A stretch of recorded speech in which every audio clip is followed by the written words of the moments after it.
introduce yourself to our fans for Nerdix? Gladly, yeah. So my name is Andy Salisbury. I'm the community manager at Monolith Productions working on Shadow of War. Yeah, that's really good. For you, if, the people in house, if they don't know, Shadow of War is a game, a video game, based on the universe of the Tolkien franchise. Yeah, absolutely. I mean, Shadow of War is it's a third-person open-world action game that takes place between the events of The Hobbit and The Lord of the Rings. And we pick up our story right where we left off after Shadow of War. In it, we're going to use the power of the new ring forged by the Bright Lord, Talion and Celebrimbor, to build an army all of our own and take the fight directly to Sauron. Yeah, that's real.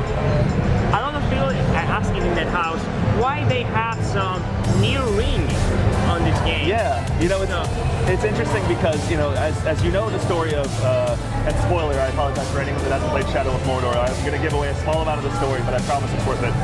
It's worth it. You know, at the end of Shadow of Mordor, Talion says the time has come to forge a new ring. You know, he and Celebrimbor have been fighting side by side, and in it now they have this very common enemy in Sauron.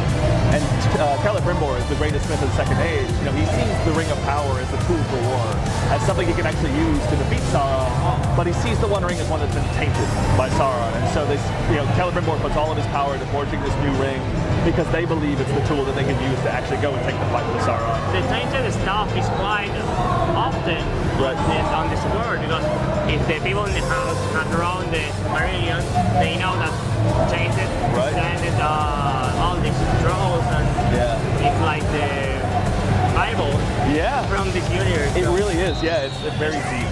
And talking about books, you're like you're here in the Tolkien shoes right now. Yeah, you know, but in a video game. Yeah, you know, like it was interesting because there's this big gap in between The Hobbit and Lord of the Rings, where there's a lot that's known about the events, you know, The Hobbit and Lord of the Rings, and kind of in a vague way what happened in between. But as we were doing research for making this game, in addition to reading all of Tolkien's works, we also made sure that we actually read the professor's letters to his editor, so we could actually kind of see what his personal motivations were. And something that was really important to us on Shadow of Mordor was there's one letter in particular where he said, you know, I wrote many parts in great detail, but other parts are just small little fringes for other creators to come and pick up.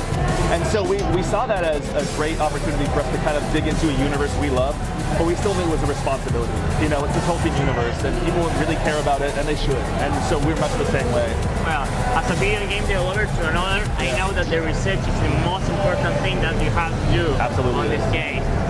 And also, talking about the research, we want to know, on this world we have orcs, we have elves, we have humans, and also hobbits, and some dwarves. Probably, I'll be more on the profile of a hobbit, because I'm small, I have a big beard, but probably you have like the tall for an elf or an orc maybe, so I don't know. What would you be on this world? So it's interesting actually, so this is the question I've actually had come up. I have one friend who's also a very big Tolkien fan. She asked me this a while ago, and in the moment I thought to myself, yeah, maybe an elf. An elf is cool, they're very stoic, they're these creatures that have been around forever. Right, you know, it's like they have these great combat abilities, like they're incredible. All that hair, yeah, which believe me, I wish I had. I'm covering up my bald head on the cold Chilean day, but I think the truth of it, I'm a hobbit too. I want to have my fourth breakfast. I want to sit around and drink. Fourth breakfast every day. Like it's just it's a natural thing, right? To have your fourth breakfast. Why not? Why are we not having it right now, right? Yeah, we have to ask the production. We need another. Yeah, agreed. Well, now for the end of this interview. Sure. Probably the people in the house want to know why they have to play Shadow of War. You know, so if they don't play video games, they haven't seen this franchise. Why would they have? You know, we spent a lot of time when we were making Shadow of War and even Shadow of Mordor, knowing that while it's set in the Tolkien universe, we wanted to make a story and an experience for anyone. You know, even if you're not necessarily a big Tolkien fan, even if you maybe haven't read The Hobbit since high school or middle school, that there's still something in there for anyone who even just likes being told a story. Like, we've got a lot of intrigue, we've got a lot of characters that we're really proud of, and in Shadow of War we've expanded the story so significantly that we really wanted to pay off the promise of having this epic tale told to you in the Tolkien universe. This game probably be a trilogy?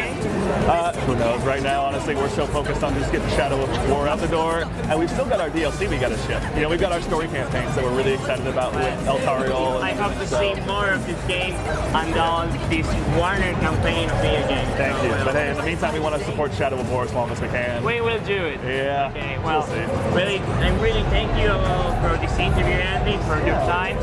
Something you want to say to our friends in Nerdix?